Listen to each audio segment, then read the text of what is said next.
요단강에서 세례를 행하시던 요한은 이제 새롭게 오시는 메시아는 물이 아닌 성령과 불로 세례를 주신다고 누가복음 3장에서 말씀하십니다. 그리고 이제 갈릴리에서 하나님의 나라를 선포하시고 하나님 나라 운동을 시작하신 예수님이 갈릴리를 떠나 예루살렘으로 향하는 그 도상에서 아주 놀라운 말씀을 하십니다. 오늘 우리가 읽은 49절의 말씀, 12장 49절에 나는 세상에 불을 지르러 왔다. 예수님이 되게 점잖으시고 고상하신 말씀만 주로 하셨을 거라고 생각하겠지만 이 말은 굉장히 액면 그대로 보면 위험하고 도발적인 말입니다. 근데 1945년에 발견된 그 나그 한마디 문서인가요? 거기에서 발견된 도마복음, 예수님의 제자 중에 한 명인 도마가 썼다고 전해지는 도마복음에도 나는 이미 세상에 불을 던졌다.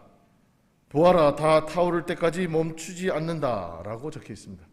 그러니까 예수님이 이런 불을 지르러 왔다, 불을 이미 던졌다 이런 표현을 도마복음에도 기록된 걸 보면 분명히 예수님이 하신 말씀에 가까운 말이다라고 볼 수 있겠습니다. 불을 지른다, 불을 던진다, 이 말은 마치 방화범의 행위를 연상시킵니다. 그렇죠? 지난번 서부지방법원 난입사건 때 한 20살짜리 남성 청년이 이렇게 라이터 기름에다가 불을 질러가지고 법원에다 집어넣는 모습을 본 적이 있습니다. 마치 이런 모습처럼 연상되죠. 네로 황제도 로마의 대화재가 났을 때 초기에 기독교인들이 이 화재의 주범이라고 지목해서 그리스도인들을 핍박한 바 있습니다. 오늘 본문에서 예수님은 제자들에게 불을 지르러 왔다라는 이 말에 이어서 나는 받아야 할 세례가 있다라고 말씀하십니다. 이미 세례 요한에게 세례를 받으셨는데 또 받으시겠다. 받아야 될 세례가 하나 더 있다. 이 말은 또 무슨 말일까요? 성경은 읽으면 읽을수록 난해하고 모순적인 상황이 많습니다.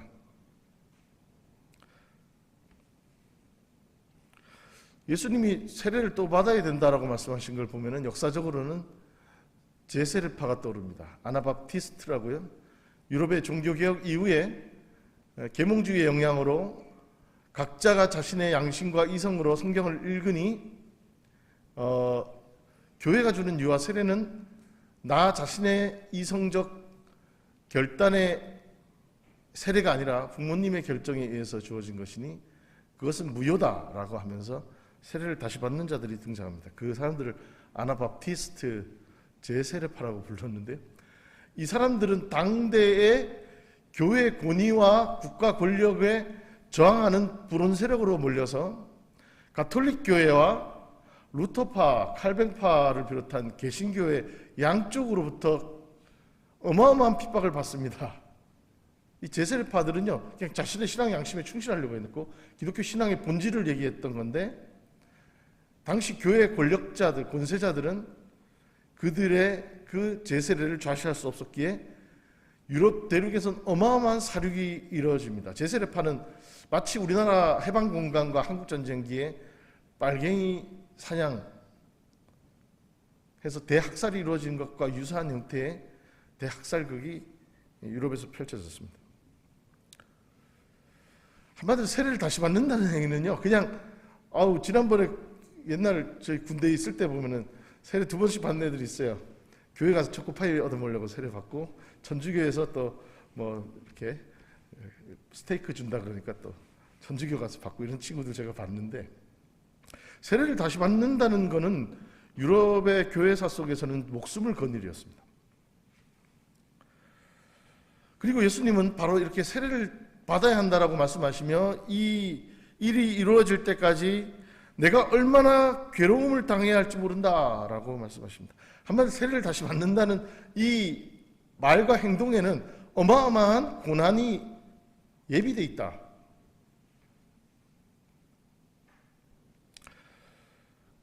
그렇기 때문에 제세례파는 유럽 대륙에서 도저히 살 수 없어서 플리머스 청교도들이 신대륙을 발견했을 때 그 이후에 신대륙으로 대거 이주합니다. 지금도 펜실베이니아에 메노나이트들이 정착하면서 그 이후에 아미시, 후터라이트 이런 제세례파 종파들이 여전히 신대륙에서 전통을 이어가고 있습니다. 예수님은 세례 요한에게 받은 물의 세례 이후에 불의 세례를 다시 받아야 한다는 말씀을 하신 것입니다. 예수님이 선언하신 하나님의 나라에 들어가기 위해서는 물의 세례라는 형식적 절차를 넘어서서 우리의 마음과 영혼이 온전히 하나님의 마음에 합해야 한다는 신앙의 본질과 그 원리를 말씀하신 것입니다. 그러나 예수님 당시의 유대교 종교 지도자들, 즉 바리새파, 사두개파, 율법학자들, 성전의 제사장들은 더 이상 하나님의 나라에 소망을 두고 있지 않았습니다. 그들은 당장 이 땅에서 누리는 기득권에 온통 마음이 빼앗겨 그것들을 지켜내는 일에만 혈안이 되어 있었습니다. 오늘날에도 한국 개신교회가 사회적 신뢰를 잃고 지탄을 받는, 그리고 이토록 극우화되는 모습, 그 이면에는 한국교회가 신앙의 본질을 지키려는 동기와 뜻보다는 변화하는 시대 속에서 하나님의 새로운 소명의 부름 앞에서 안 들린다고 귀를 막고 자신들이 구축한 물적 토대와 교회 지도자들의 권력과 기득권이 침해받을지도 모른다는 공포에 지금 이러한 모습을 보여주고 있다고 진단합니다. 예수님은 또 이후에 계속 엉뚱한 말씀을 하십니다. 우리의 뭐라고 하죠? 예상치를 넘어서는 말씀을 하십니다. 요한복음에서 14장 27절에 내 평화를 너희에게 준다라고 말씀하셨던 그 예수님이 과연 같은 분인가 당황스럽게 하는 말. 그러나 곰곰이 생각해 보면 이 말씀은 또한 우리의 고개를 끄덕이게 합니다. 예수님이 주시는 그 평화는 분열과 갈등을 수반하는 평화라는 이 역설을 예수님은 말씀하십니다. 불을 말씀하셨는데 예수님이 불은 요리를 하거나 난방을 할 때 쓰이면 우리에게 평안과 안전을 제공합니다. 하지만 이 불은 재난 상황에선 그 형벌을 가할 때나 전쟁의 도구로 쓰일 때는 분명히 끔찍한 도구이기도 합니다. 예수님은 오늘 이 다소 도발적인 발언으로 자신이 지른 이 불은 평화가 아니라 충돌과 분쟁을 일으킨다고 단언하십니다. 막힌 담을 헐고 평화를 주시는 분이신 예수님이 또한 분열을 일으키러 왔다는 이 말씀을 우리는 어떻게 읽어야 할까요? 정말 어려운 본문이 아닐 수 없습니다. 불은 태워 없애는 의미로 보면 심판의 성격이 있습니다. 또한 불순물을 제거하고 순전한 것들만 남긴다는 의미에서 정화의 성격이 있습니다. 여러분들이 그 금을 재련할 때 그 뜨거운 불에 넣어서 불순물을 제거하고 순금만을 추출하는 그 모습을 영상에서 보신 적이 있을 겁니다. 이렇게 심판의 불, 정화의 불이 있습니다. 구약 성서에 소돔과 고모라에 내렸던 그 불은 심판의 불일 겁니다.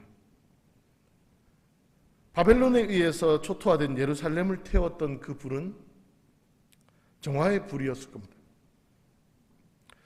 그러나 이렇게 심판과 정화의 불만 있을까 생각해 보면 다른 불도 있습니다.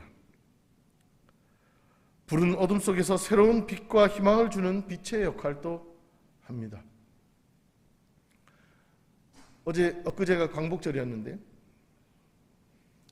3.1운동 때 많은 전국의 우리 민족이 거국적으로 만세 시위를 벌였습니다. 대낮에 만세 시위를 하니까 일본 경찰과 군인들이 총을 들고 사격을 하고 쫓아와 검거를 하는데 도저히 당해낼 재간이 없습니다. 그렇게 해서 우리 선조들이 고안해낸 3.1운동 당시에 획기적인 만세 시위 방법은 낮이 아닌 밤에 동네 앞산과 뒷산에 기습적으로 올라가서 횃불을 들고 만세 시위를 하는 거였습니다. 우리 인근에 여기 김포 지역이나 강원도, 경기도 일대 여러 향촌 지역에서 수원, 화성을 비롯해서 수많은 지역에 횃불 만세 시위의 기록이 확인되고 있습니다. 일제는 이 야밤의 횃불 시위에 곤욕을 치렀습니다. 그렇게 오늘 우리가 살고 있는 이 대한민국은 선조들의 횃불 시위 속에서 시작되었다, 태동되었다고 말해도 과언이 아닐 것입니다. 모세에게 모습을 드러내신 하나님도 떨기나무에 붙은 불의 모습이었으며 성령의 강림 사건도 불의 모습이었습니다. 그런 의미에서 오늘 예수님의 불을 지르러 왔다라는 이 발언은 하나님의 나라를 성취하기 위한 두상에서 우리는 우리 각자의 손에 횃불 하나씩이 들려 있으며 들어야 한다는 은의적 메시지를 전해 듣게 됩니다. 그리고 이 불을 드는 행위는요, 분열과 갈등과 고난을 감수해야 하는 일입니다. 전라도에 처음 복음이 전해졌을 때 전주에 어려서 눈병을 앓아서 시력을 하나 잃어서 눈이 장애인인 이보안이라는 청년이 있었습니다. 이 청년 집안이 좋았어요. 아주 전라도 전주에서 아주 이름난 유지집이었는데 1904년 미 남장로교 선교사 포사이드는 이 전주의 유지였던 이경호, 이보환의 아버지를 1905년 3월에 왕진을 간 적이 있습니다. 이때 이경호 씨는 강도들에게 기습을 당해서 중상을 입은 상태였습니다. 지금 추측되건대 이 당시 의병들이 약간 의병들의 공격을 받아서 중상을 입은 것으로 추정이 됩니다. 근데 이 이경호의 집에 검은색 양복을 입은 낯선 사람이 들어왔다는 소식을 듣고 이 집에 다시금 강도들이 난입해서 이 검은색 양복을 입은 포사이드 선교사를 공격했습니다. 그래서 이경호 씨를 치료해주고 집에 묵고 있는데 포사이드가 큰 중상을 입게 됩니다. 아무튼 이 사건으로 포사이드는 일본으로 후송되어 치료를 받았고 이 선교사가 치료해 주러 왔다가 자기들 때문에 봉변을 당한 이 일에 대해서 미안한 마음이 들었던 이경호 씨 집안 사람들은 신세 갚는 심정으로 전주에 세워진 첫 교회인 서문교회를 출석하게 됩니다. 이때 서문교회를 출석하면서 처음으로 예수를 믿게 된 사람이 이보환이라는 인물입니다. 이보환 이 사람은 약간 한쪽 눈이 안 보이는 장애가 있었기 때문에 좀 약간 풍문화적인 기질도 있었고 약간 기존의 기득권에 대한 반발심도 있었습니다. 하지만 그는 양반집 사대부였습니다. 아버지가 감찰이었고 큰아버지가 진사, 자신도 참봉이라는 벼슬까지 지낸 양반 출신이었지만 그는 예수를 믿은 후에 예수님의 길을 온전히 쫓기 위해 전도자의 길을 걷습니다. 그가 찾은 것은 전주의 개천변에 있는 전주천의 싸전다리와 매곡교 사이의 뚝방길의 빈민촌을 찾는 일이었습니다. 그리고 거기에 모여 사는 거린들을 모아서 구걸의 맨 선봉에 섭니다. 양반집 그 사대부 출신이 예수를 믿고 거지들을 데리고 구걸을 오니 양반집들이 외면하기가 민망합니다. 이보안이 주로 찾았던 곳은 전주 주변의 잔치집 아니면 상가집이었습니다. 그리고 거지들에게 부잣집에 가서 돈 있는 사람들에게 가서 구걸을 하라고 포인트를 찝어주었습니다. 그는 빈민들이 모여든 매곡교와 싸전다리 주변의 뚝방길에서 이 거지들과 어울려 살며 평생을 예수의 정신을 실천하며 봉사했습니다. 그리고 국권이 피탈되었을 때 이보안 이 사람은 거린들을 이용해서, 거린들에 대해서는 아예 일본 경찰이 거들떠도 안 보니까 이 거린들을 이용해서 독립운동 자금을 전달하는 활동을 합니다. 그리고 1919년 3.1 만세운동 때 이들을 이끌고 만세운동에 동참합니다. 3.1 만세운동은요, 이 나라의 주인이 저 고관대작 임금님이나 사대부들이 아니라 저 아전다리 밑에 거린들조차도 다 이 나라의 주인이라는 것을 이보안이 이들에게 가르쳐 주었던 것입니다. 못 살고 못 입었던 빈민들의 아버지였던 이 사람의 별명은 이 거두리였습니다. 이 보안이라는 이름이 있는데도 사람들은 이 거두리라 불렀어요. 왜냐하면 이 사람이 가는 곳마다 찬송가를 불렀거든요. 거두리로다 거두리로다 기쁨으로다 늘 거두리로다, 이 노래를 맨날 부르고 돌아다니는 거예요. 그러니까 저 사람이 무슨 주문을 외듯이 거두리로다 거두리로다 이러니까 사람들이 야, 이 거두리 온다, 거두리, 이 거두리, 별명이 이 거두리가 됩니다.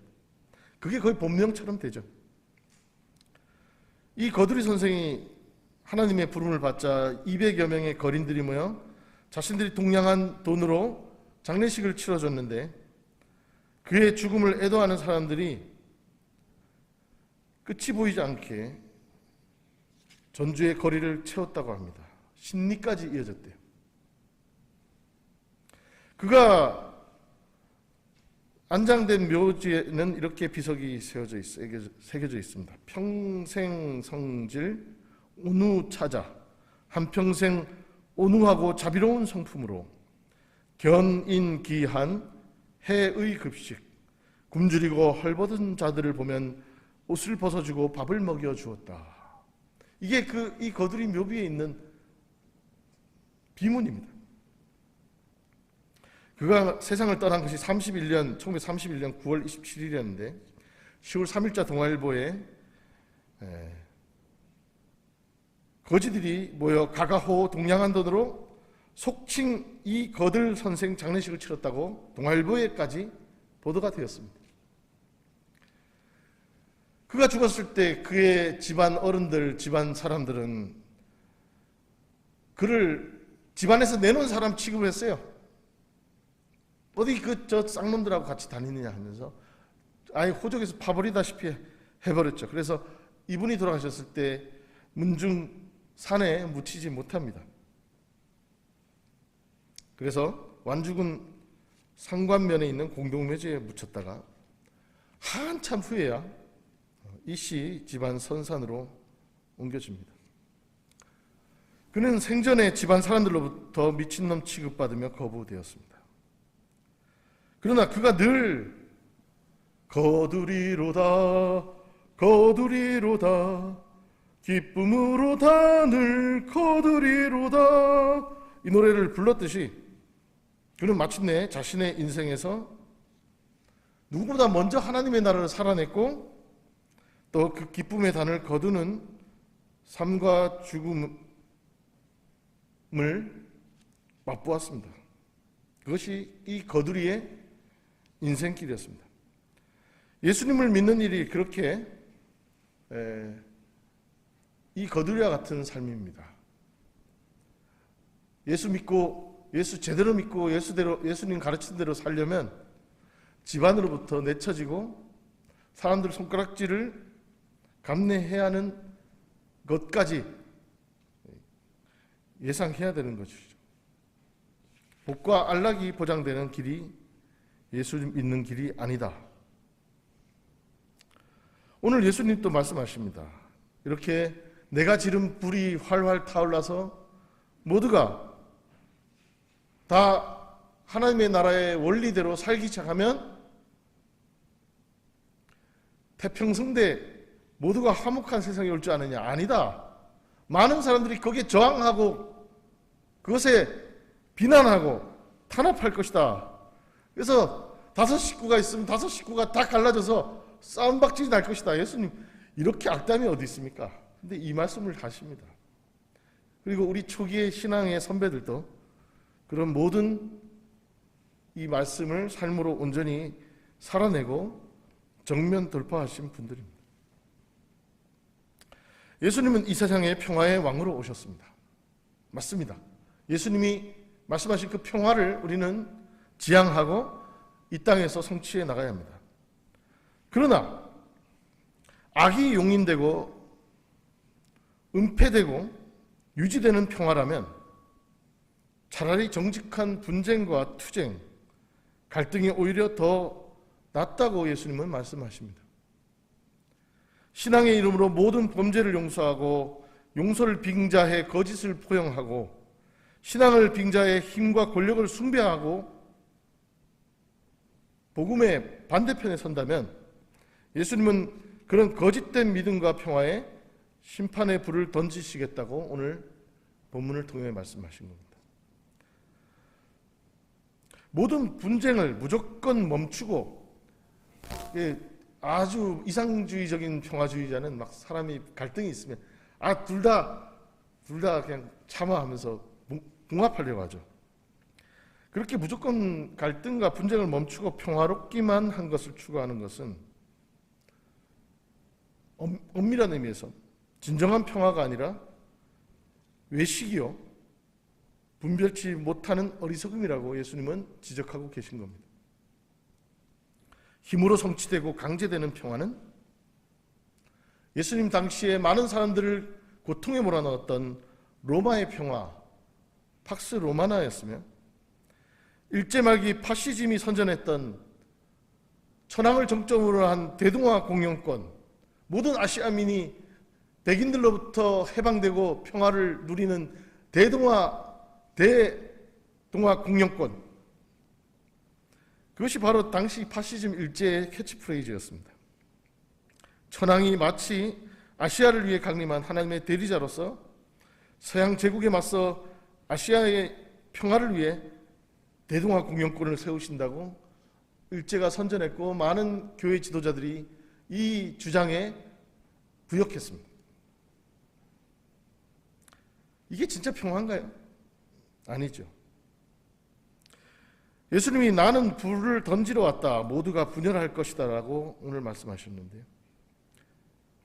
이 말의 본의는 이제 힘과 강권에 의해 유지되는 거짓된 평화 결별하고 하나님의 나라 원리로 새롭게 구축되는 참된 평화를 선언하신 것입니다. 우리는 불과 수개월 전에 전쟁을 획책해서라도 자신들의 불의한 권력을 유지하고자 했던 무도한 자들의 쿠데타와 내란을 목격했습니다. 이럴 때일수록 우리 그리스도인들은 더욱 냉정한 분별력과 뜨거운 의지로 이 국가적 민족적 위기를 극복하는 데 힘을 모아야 할 것입니다. 악인들 사이에서 적당히 동조하며 사는 것은 외견상 평화로 보이고 당장의 분쟁과 갈등을 봉합하는 듯 시각적 효과가 드러나겠지만 그러나 악인들 사이에서 의인으로 살고자 한다면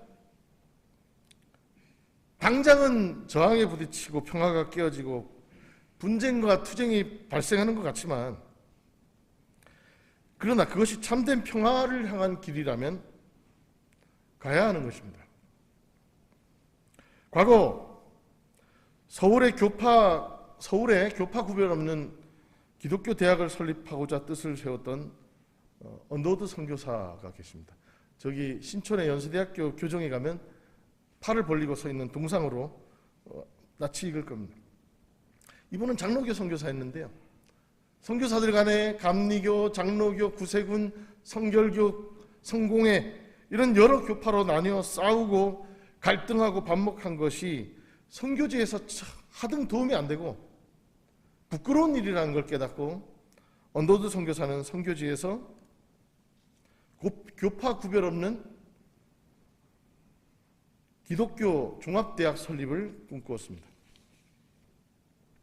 그를 가장 이러한 언더우드의 꿈, 마지막 필생의 꿈이 바로 이 대학을 설립하는 일이었는데, 역설적이게도요, 언더우드의 이 일을 가장 회방하고 고통을 준 이들이 바로 평양을 중심으로 한 서북 지역의 미 북장로의 동료 선교사들이었습니다.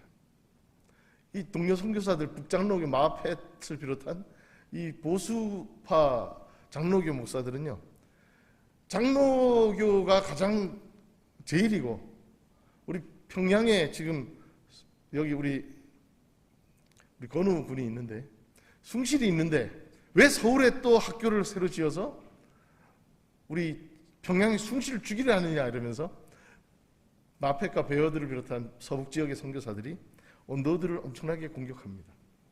선교사들도 성인 군자들이 아니에요. 이런 주도권과 기득권을 가지고 서로 갈등하고 싸웠던 역사가 있습니다. 평양 서북 지역의 선교사들은 교파주의에 경도되어 감리교를 비롯한 여러 타교파 선교사들과 협력하고 일치하려고 해서 그 일치의 힘으로 서울에 기독교 대학을 설립하려는 언더우드를 못마땅하게 여겼고, 결국 그의 연합 기독교 대학 설립 계획을 방해하는 데까지 이른 것입니다. 하지만 언더우드는 의지의 사람이었고 뚝심 있게 밀어붙여서 1915년에 그의 꿈인 조선 기독교 대학이 설립되었습니다. 물론 평양의 숭실도 정말 우리 기독교의 훌륭한 전통이 있는 학교입니다만, 서울에 이렇게 언더우드의 노력과 우리 감리교회 선교사들이 동참하여 조선 기독교 대학 연희전문학교가 설립되었습니다. 하지만 그는 너무나도 이 과정에서 이 강고한 교파주의와 배타적 보수적 이 기득권에 저항하는 과정에서 심적 스트레스와 과로가 심해져서 조선 기독교 대학 설립 이듬해인 1916년 10월에 57세의 나이로 과로사합니다. 언더우드는 더 할 일이 많았음에도 불구하고 안타까운 죽음을 맞습니다. 그는 비록 장로교 선교사였지만 감리교, 성공회, 구세군, 성결교 등의 여러 교파들의 선교사들과 연합과 일치를 위한 평화의 길을 모색했습니다. 그러나 그러한 연합과 일치의 모색은 강력한 저항과 갈등과 충돌을 겪어야만 했습니다. 일치와 연합을 위한 노력인데 이것이 또 다른 갈등과 충돌과 분쟁을 낳는다. 이것이 역사의 역설입니다. 그리고 예수님께서 오늘 본문에서 말씀하신 역설이기도 합니다. 언더우드의 이 의지와 노력의 결과로 마침내 연희전문학교가 설립되었고, 이곳에 모여든 외솔 최연배, 한결 김윤경 같은 한글학자들이 선교사들의 보호 속에서 한글 교육과 한글을 체계화하는 노력을 기울입니다. 그리고 위당 정인보 같은 탁월한 역사학자가 일제강점기 속에서도 우리 민족의 정신과 어를 연구하는 최후의 보루 역할을 연희전문이 하게 됩니다. 바로 이런 학교였기에 평양의 숭실이 폐교되자 그곳에서 공부하던 윤동주와 송몽규가 연희 전문을 찾아와 이곳에서 한글로 다시 시를 쓰고 자신의 시대적 아픔과 울분을 시로 승화시켰던 겁니다. 이런 역사가 있었기에 오늘날 봉준호와 한강의 예술로, 문학으로 역사가 이어진다고 봅니다. 언더우드의 불굴의 의지와 투쟁이 낳은 결과가 그 자신조차도 상상하지 못한 결과로 이어진 것입니다. 이렇게 꿈의 사람 언더우드처럼 우리도 꿈을 꾸어야 합니다. 그리고 우리가 꾸는 그 꿈을 향해 나아가는 발걸음에 하나님의 나라의 그 평화의 비전에 맞닥뜨린 어쩔 수 없는 고난과 십자가가 있습니다. 그리고 그 과정에서 우리는 싸워야 하기도 합니다. 거짓과 참이라는 말이 있습니다. 거짓이라는 말은 가죽이라는 말에서 유래했다고 하죠.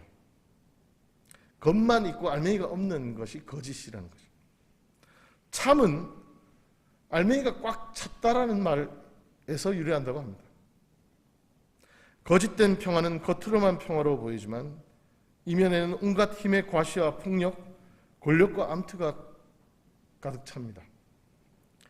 그러나 참된 평화는 그 길이 불을 던지는 것처럼 위험해 보이고 세상은 이 불을 끄려고 하고 미움과 증오와 혐오와 비난의 공격을 해올지도 모릅니다. 그러나 그 길은 마침내 예수님이 선포하신 새 하늘과 새 땅을 여는 길입니다. 그리스도인으로서 우리 아펜젤러 인후교의 모든 성도님들은 참된 평화의 길을 모색하는 이들이 되기를 축원드립니다. 지금 사회가 온갖 갈등과 분열, 투쟁의 현상들이 드러나 보여 걱정과 우려가 많으실 겁니다. 그리고 이 과정을 우리는 피하는 것이 아니라 정면 돌파해야 할 것입니다. 그리고 이럴 때일수록 깨어 진정한 평화의 길을 향한 어쩔 수 없지만 불가피하지만 가야 할 그 투쟁의 길을 멈추지 말아야 할 겁니다. 함석헌 선생님은 이렇게 말씀하셨습니다. 평화는 할 수 있으면 하고 할 수 없으면 말 문제가 아니다. 가능해도 가고 불가능해도 가야 하는 길이다. 이것은 역사의 절대 명령이다. 예수님은 평화의 왕이십니다. 예수님의 그 평화를 주시기 위해서 이 땅에 오셨습니다. 평화는 선택의 문제가 아니라 반드시 추구해야 할 역사적 사명입니다. 하지만 그 과정에서 어쩔 수 없이 우리는 또한 싸워야 될지도 모릅니다. 그 길에 있는 모든 투쟁을 온전히 감내하며 마침내 기쁨의 단을 거두는 복된 믿음의 사람들 되시기를 간절히 축원드립니다. 기도하시겠습니다. 자비하신 하나님 감사합니다. 그 오목했던 제국주의 군합발에 신음하던 그 세월을 넘어 주께서 해방의 간격의 때를 주셨는데 우리의 어리석음으로 또다시 우리 스스로가 분단하고 싸우고 여전히 냉전과 전쟁의 상처를 끌어안은 이 역사를 살아내고 있는 우리를 회개하며 고백합니다. 주님, 이제 참된 평화의 길을 모색하며 오직 주님의 그 십자가의 길을 바라보며 또 그 부활의 감격의 때를 고대하며 주께서 주어주신 평화의 길을 담대히 걸어나가는 아펜젤러 인후교의 모든 성도들 그리고 이곳에 머물며 땅끝까지 복음을 전하는 선교사들과 그 가족들 위해 주님 늘 함께 하시기를 바라고 원하옵나이다. 예수 그리스도 이름으로 감사하며 기도드립니다.